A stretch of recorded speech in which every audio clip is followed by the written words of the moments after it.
Hey guys, tonight we're going somewhere the candles flicker, the beds are shared, and the walls, well, they mostly don't exist. You find yourself in a one-room medieval cottage where the scent of peat smoke, damp wool, and a faint waft of yesterday's onion stew hangs in the air. You're not alone, by the way. Your entire extended family lives here too. Parents, siblings, cousins, maybe even that one uncle who never quite learned to whisper. The dogs sleep near the hearth, the chickens wander in through a loose thatch panel, and someone just coughed phlegm into the corner. Charming. So, before you get comfortable, take a moment to like the video and subscribe. But only if you genuinely enjoy what I do here.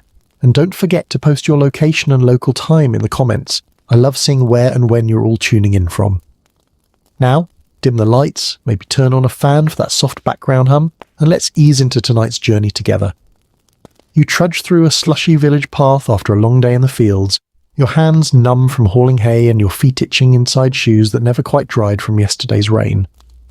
As you push open the wooden door to your family's cottage, a blast of heat and body odour greets you like a firm slap with a soggy rag.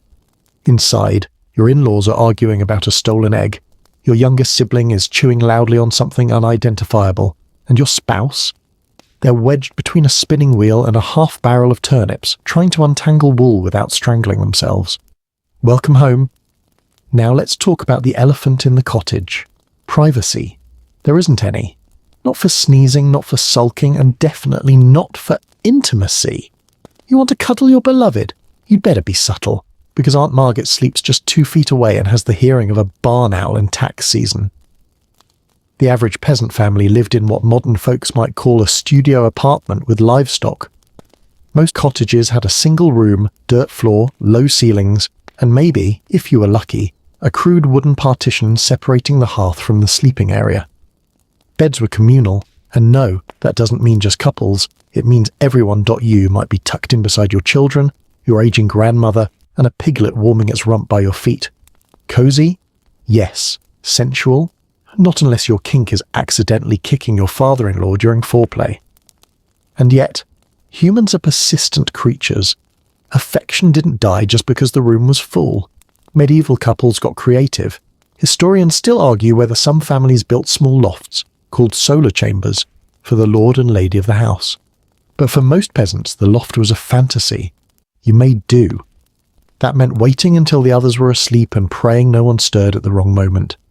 It also meant an entire generation grew up knowing a little too much about what that creaking bedpost really meant. By the way, don't let the lack of bedrooms fool you. People still had lots of kids, go figure. There's a fringe theory that some families had what was called a bed curtain rigged up using ropes and old sackcloth. This makeshift canopy gave couples a shred of illusion, like intimacy theatre in 360-degree surround sound. If you drew it closed, you were basically shouting, "Hey everyone, look away now," not subtle but effective sometimes.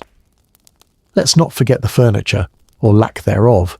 A chest might double as a table by day and a crib by night. Benches were beds, blankets were precious. Even straw was reused between seasons. So if you're picturing medieval romance as candlelit kisses atop a four-poster bed, you've got it backwards. Think more. Fumbling affection beside a goat who will not stop chewing your sleeve. One mainstream historical fact. In many parts of Europe, it was perfectly normal to share sleeping space with strangers, especially at inns or during pilgrimages. Beds were social hubs, and personal space was about as rare as fresh fruit in February. So what's the takeaway? That intimacy in medieval households wasn't private. It was communal, improvised, and incredibly human. Couples whispered beneath wool blankets, relied on rhythmic breathing to muffle sounds, and got good at pretending nothing was happening, even when everything was happening. Now here's a quirky tidbit. Some manuscripts mention bundling, a bizarre practice where unmarried couples were allowed to lie in bed together, fully clothed and often tied up in sacks to prevent any misbehaviour. Basically, it was a medieval test of self-control, and let's just say, sometimes the sacks came untied. If you're feeling overwhelmed, just remember, they made it work. Despite the noise, the smells, and the total lack of locks on anything, love didn't stop. It just had to be quieter, quicker, and about 10 times more inventive than we give them credit for. Also, let's all take a moment to appreciate doors. Just regular, closable, lockable doors. Medieval folks would have killed for a hinge that didn't squeal like a dying goose. You roll over on your straw mattress, nudge your spouse gently, and exchange a glance that says, "You thinking what I'm thinking?" But your little brother just farted in his sleep and the baby started crying again. Maybe tomorrow. You're back in the cottage, and tonight's no different from the rest. The fire's burning low, casting shadows that jitter across the timber beams. Someone's snoring, loudly, possibly two someones. You and your partner are side by side beneath a rough wool blanket, the straw mattress beneath you rustling like dry leaves with every twitch. And yet, even in this cacophony of domestic chaos, the tension between you both hums like a bowstring. Intimacy, still on the table. But let's just say it takes some choreography. You shift slightly, careful not to wake your cousin 2 feet away, and pull the blanket tighter. That's when it hits you. Timing is everything. In a world where beds are shared, conversations echo, and firewood is cut loudly at dawn, sneaking in moments of affection requires more than desire. It takes strategy. For medieval couples, opportunities for alone time were snatched like crusty end pieces of bread. Rare, treasured, and a little dry around the edges. You'd think nighttime would be the natural choice, right? Wrong. That's when everyone was crammed in like sardines and trying not to roll into the hearth mid-sleep. But the early morning, or mid-afternoon, while others were out working the fields or hauling water from the stream, that's when a couple could get creative. Historians still debate whether certain work duties were intentionally gendered to give couples brief separations, like when both spouses happened to go check on the beehives or inspect the fence line. Sure, that fence has been sagging since the fall of Charlemagne, but now seems like the perfect time to repair it, doesn't it? In fact, barns weren't just for hay. They were quiet, slightly less crowded, and had a distinctive smell that conveniently masked other sounds. A quick trip to milk the cow could turn into something steamier than soup night in August. Of course, discretion was vital. If someone wandered in mid-moment, you'd better have a story. Fast. "Oh, we were just checking the churn." Yes, the churn. And don't overlook festivals. While the whole village was busy getting plastered on weak ale and dancing around poles, for reasons no one quite remembered, couples had more room to slip away. A midsummer fair wasn't just about straw hats and pig wrestling. It was practically a couple's retreat. One mainstream fact: church law made it very clear sex was only for procreation and only within marriage. But behind closed, non-existent doors, things were more flexible. The church's voice was loud, but human nature was louder. And unless a monk was hiding in your chimney with a quill and inkpot, most couples figured they could manage a little spiritual wiggle room. Now, a fringe tidbit. Some villages had communal bathing days, usually once a month or so. But in certain regions it wasn't unusual for couples to bathe together in rivers, and these moments, while technically practical, had the potential to be far more. Slippery rocks, cool water, and nobody watching except a few unimpressed ducks. Romantic and refreshing. But back to your night. You and your partner have learned to communicate in glances and gentle nudges. There's an entire language in the way your fingers brush, the way one of you shifts the blanket just slightly. You've mastered the art of subtlety. Your eyes meet, a raised eyebrow, a shrug, and then you both burst into muffled laughter because your brother just snorted awake and asked for cabbage in his sleep. It's not sexy, but it's real. And that's the quiet truth of medieval romance. It wasn't cinematic. It wasn't roses and serenades and privacy and scented candles. It was lived in, gritty, often ridiculous, but also deeply connected. Couples didn't just navigate the noise, they grew stronger because of it. Remember that bed curtain from earlier? In some households, especially in wealthier homes, beds were enclosed in heavy drapes, not for luxury, partially for luxury, but also for warmth and the illusion of privacy. A tester bed, with its high posts and thick curtains, gave couples something their peasant cousins could only dream of. 4 sides to close off the world. For a few rare moments it was just the two of you, assuming your manservant wasn't folding linens in the corner. For most peasants, though, any privacy had to be won like a game. Quick, quiet, and with at least one eye on the nearest doorway. A stolen kiss in the granary, a whispered joke during washing, a playful shove while fetching firewood. These weren't grand romantic gestures. They were breadcrumbs of affection scattered through the daily grind. And food. Sometimes a shared hunk of fresh bread or a single dried plum from last year's harvest could be a gesture more intimate than anything else. When you've worked all day and your joints ache and your teeth are slightly loose from chewing on barley crusts, but Plum says, "I saved this for you." That's love. And when it all fails, when the house is too crowded, the dog won't stop barking, and you've been interrupted 4 times by someone asking where the chamber pot is, well, that's when you just hold hands beneath the blanket and laugh into each other's necks, because what else can you do? One final note. Medieval life was short, brutally so. The average lifespan hovered around 30-40 and sickness was constant. That made every touch, every shared moment, every private smile even more valuable. You never knew when it would be your last. So maybe, just maybe, couples tried even harder to find those little cracks of time to slide through and be close, even when the world was sleeping inches away. You're starting to get the rhythm of this world now. Chaotic, cramped, and somehow deeply human. Tonight the wind groans through the cracks in the thatched roof. Somewhere in the darkness, a chicken stirs, and once again you're curled under the shared blanket, your toes cold, your partner's breath slow and steady beside you. But let's switch focus tonight, from the house to the village. Because intimacy didn't just happen between 4 walls. Nope. Sometimes it bloomed in the alleys between cottages, down by the riverside, or under the stars when the air was warm and the chores were done. In fact, you could argue the outside world offered more opportunities for romance than the family packed indoors ever did. You wake at dawn, again. Your partner does too, barely opening their eyes as the cock crows like it's getting paid by the squawk. There's a list of chores as long as your forearm waiting, tending to the animals, hauling water, patching that eternally leaky roof.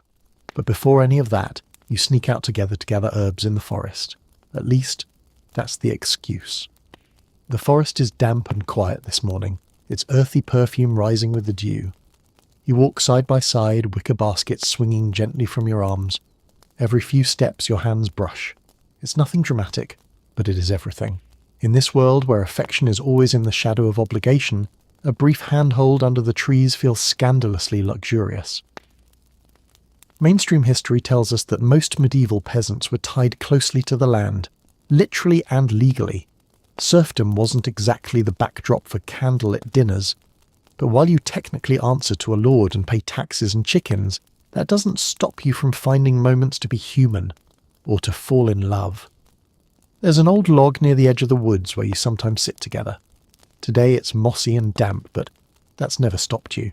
You settle in, pretending to dig through your herb pouch for marjoram. Your partner leans in, their voice low, teasing you about the time you thought a nettle leaf was wild lettuce and spent the next day scratching like a flea-ridden badger. Laughter bubbles up between you, light and real. You both know someone could stumble upon you at any time. A cousin, a pig, a particularly nosy goose. But for now, you're alone. And in medieval life, alone is rare. Alone is precious. Historians still argue whether these early morning tasks, herb gathering, firewood collecting, berry picking, were strategically used by lovers. Were couples really that calculating? Maybe not in the modern sense, but people adapt, and when privacy is scarce, you take it where it grows, even if it's between stinging nettles and brambles. Here's a quirky fact for you. In some parts of medieval Europe, young unmarried couples were permitted to bundling, sharing a bed while fully clothed and separated by a board or tightly wrapped in blankets.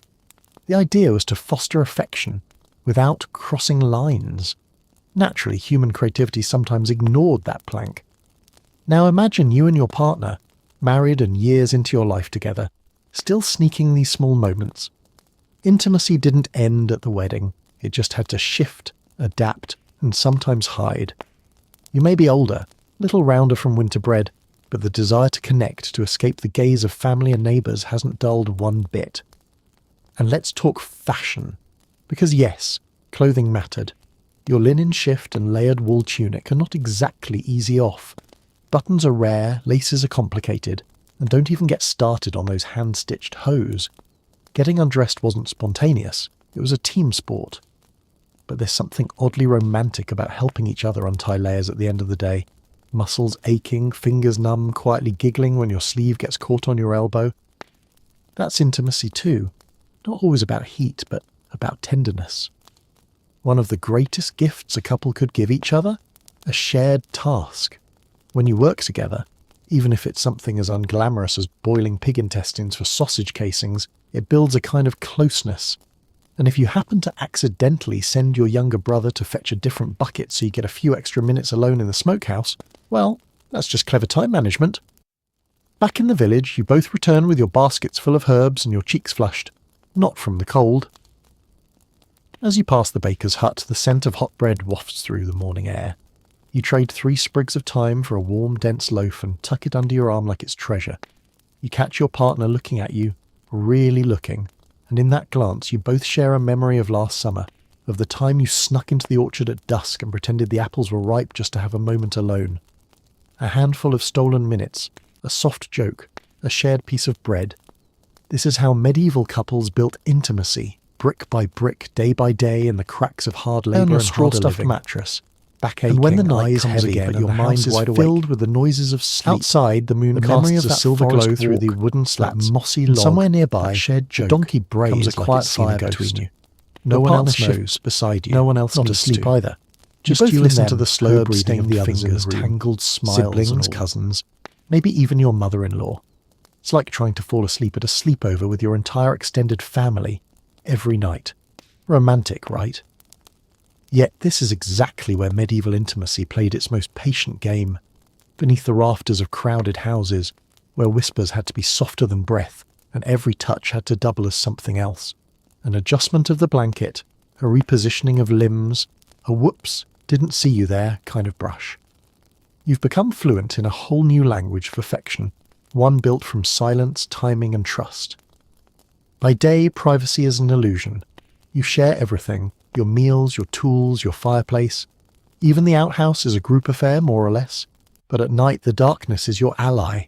You and your partner have become masters at communicating through subtle cues. Fingers tapping in code under the blanket, a quiet intake of breath, the slide of a foot to find the other's ankle. No one else notices, or maybe they pretend not to. Either way, the unspoken agreement in these tight quarters is, don't ask, don't glance. And here's something most documentaries skip. In many rural homes, the family bed wasn't always off-limits to private affection. It was about discretion, not absence. People knew life had to go on. Children were conceived, after all. Lots of them. So while it may sound shocking to modern ears, couples learned how to create emotional space inside physical closeness. It's not about what you have, it's about what you make of it. Tonight you remember an old village trick. Your partner quietly pushes the log by the door a few inches to make it creak. A warning system. If anyone moves, you'll hear it. Not exactly high-tech, but it works. You both muffle your giggles into the blanket and suddenly the air feels warmer, lighter. Historians still argue whether such nighttime privacy tricks were passed down intentionally or simply emerged from experience. Were there whispered instructions between generations? Did aunts teach nieces the delicate art of navigating a shared sleeping space? No written manuals survive, but the culture of survival included more than just how to bake bread or mend cloaks. Emotional survival had to be taught too. Meanwhile, your neighbour, let's call him Joanne, isn't nearly as smooth. He's newly married, and last week his attempt at nighttime affection was rewarded with a swift elbow to the ribs and a stern, "Not with your da sleepin' right there." Lesson learned. At least for now. Let's not pretend every marriage had this sort of warmth. Plenty were arranged, some were indifferent, and a few were downright chilly. But when couples did connect, when there was a spark, it had to be protected, nurtured in secret like a flame in the wind. And sometimes that meant something as simple as a shared mug of warm ale before bed, leaning shoulder to shoulder as the fire died down. Clothing becomes part of this quiet intimacy too. You've noticed how your partner now hangs your shared cloak on the peg by the window instead of the door, closer to your side of the mattress. It's a small shift. But in a world where nothing is yours alone, claiming a corner of comfort together is the ultimate luxury. Oh, and let's not forget the animals, because yes, the family goat does sleep a few feet from your mattress. And yes, it does occasionally sneeze at the worst possible moment. You learn to roll with it. Love means adapting, even when a chicken is watching. Earlier today, you helped your partner fix a broken bucket handle. Not exactly Shakespearean romance, but the way your hands worked in rhythm, the quiet smiles exchanged, the mutual sigh of satisfaction when it held water again, that's intimacy. That's the good stuff. In this world, love isn't a poem, it's a partnership. And when conflict arises, as it always does, you don't have the luxury of storming off to another room. No dramatic slamming of doors here. Instead, you fume while gutting fish side by side or sulk while weaving thatch, occasionally stealing glances to see if forgiveness is on offer. Eventually, it always is. It has to be. You're all each other's got. A quirky little tidbit for you. In some medieval towns, there were actually designated lovers' walks. Paths where young couples could stroll somewhat privately under the guise of evening exercise. You dream of having one in your own village. But for now, your secret path is the gap behind the woodpile, just wide enough for two, where you sometimes meet after supper and stand in quiet conversation, pretending to discuss firewood. Tonight, back on your mattress, you drift closer. The blanket shifts. One of the children sighs in their sleep. The dog twitches. You hold your breath, listening for the creak of the door log. Nothing. Just the slow, steady pulse of night. You reach out under the blanket and find your partner's hand. It curls around yours, warm and familiar. No one sees, no one needs to. In this hush of shadow and shared air, the world feels, briefly, like it belongs only to you two. And even if your toes are still cold and the goat is snoring again, it's enough.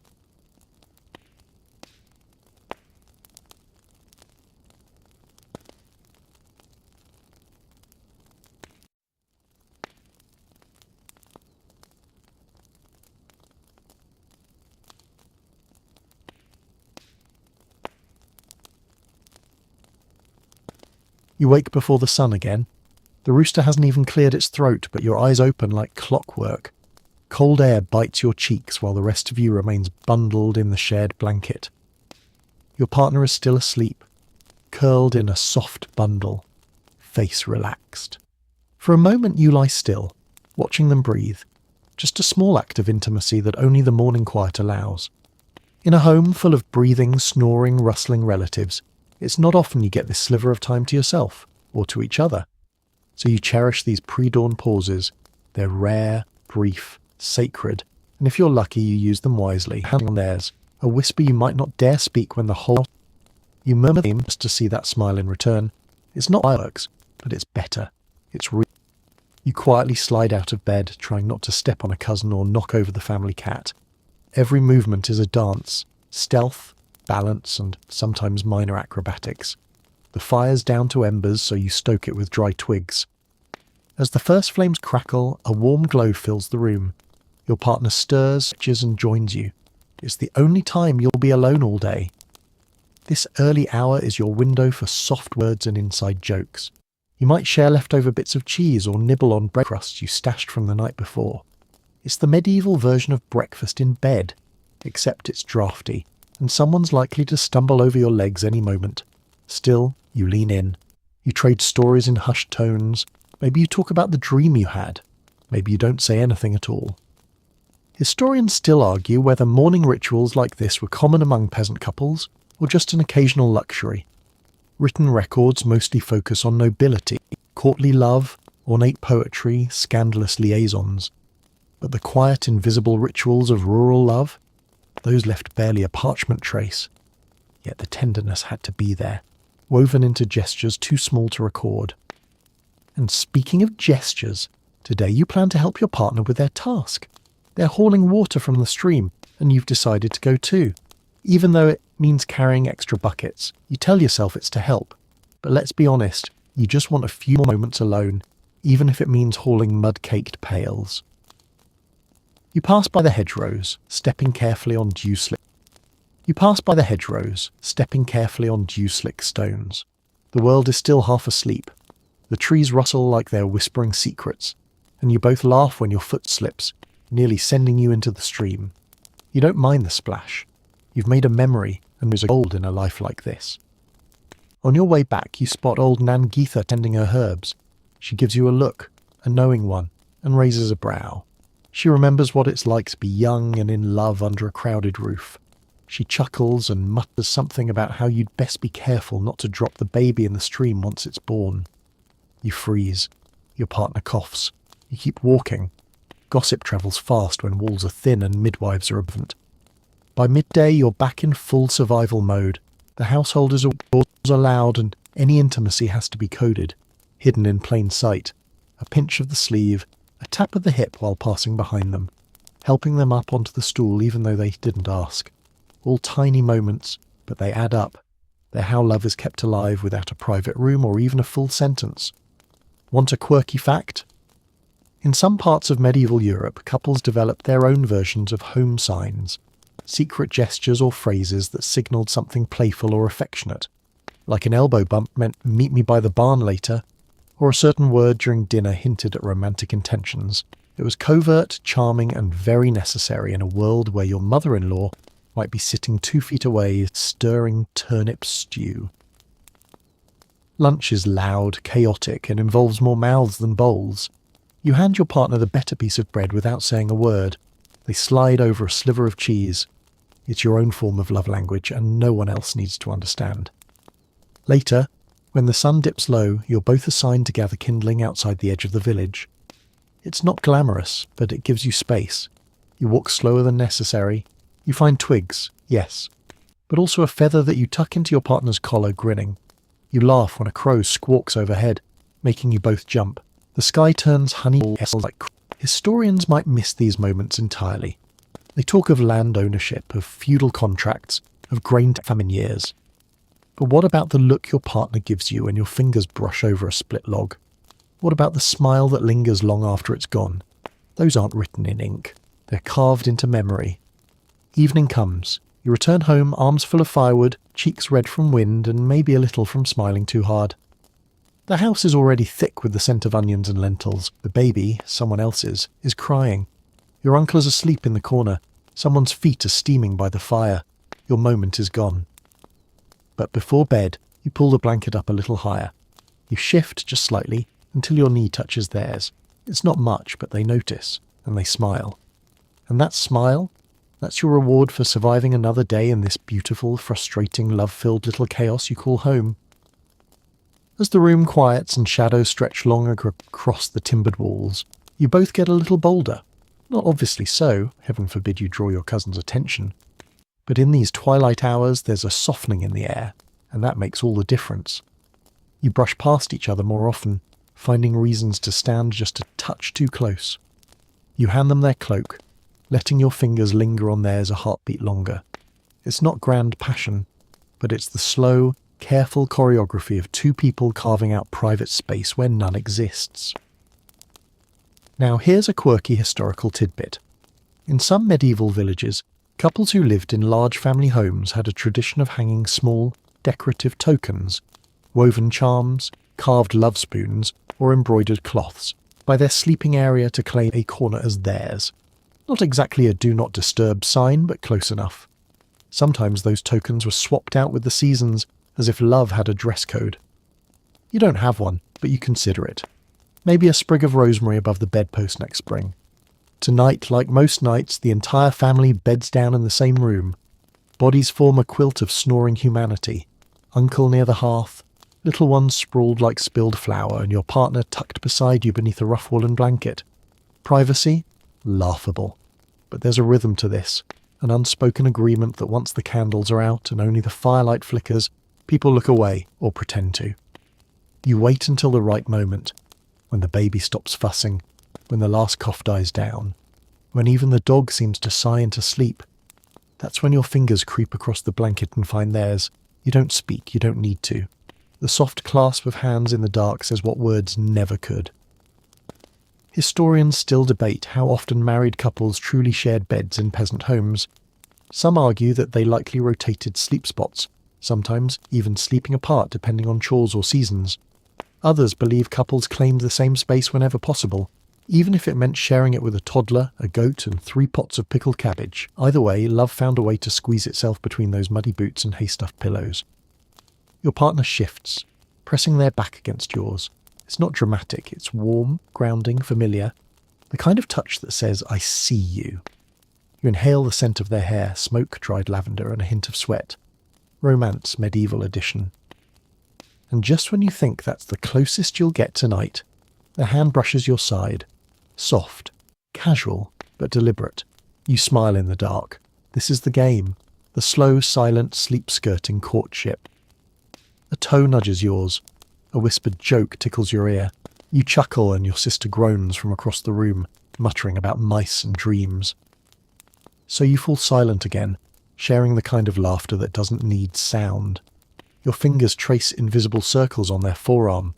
It's nothing really, but it's also everything. A curious fact for you, some medieval love letters, especially those written by women in convents or separated by war, spoke often of the weight of your hand or the warmth of your knee beside mine. Not kissing, not sighing, just the simple act of presence. When you think about it, maybe we haven't changed that much. You shift once more, your hips brushing theirs. It's intentional, yes, but slow, gentle. This isn't about passion, it's about connection, about stealing back 1 minute of the day that was truly undeniably yours. You find that your breathing has synced, that their breath slows as yours does, that in this tiny corner of the world, with your legs tangled and the world fading into sleep, you are whole. The fire crackles low. The wind whispers at the shutters. Someone in the far end of the room mumbles nonsense in their dreams. But here, in the soft space between sleep and silence, your fingers are interlaced and your hearts are steady. In the dark, you whisper a promise. You'll wake early again. You'll find time tomorrow. You'll keep choosing each other, even when your lives are stitched into everyone else's. You close your eyes. The warmth beside you deepens. The blanket shifts as your partner adjusts, their foot brushing yours again. And finally, in the last moment before dreams take you, you smile. Not because you found some grand love story, but because you found your way to love despite everything.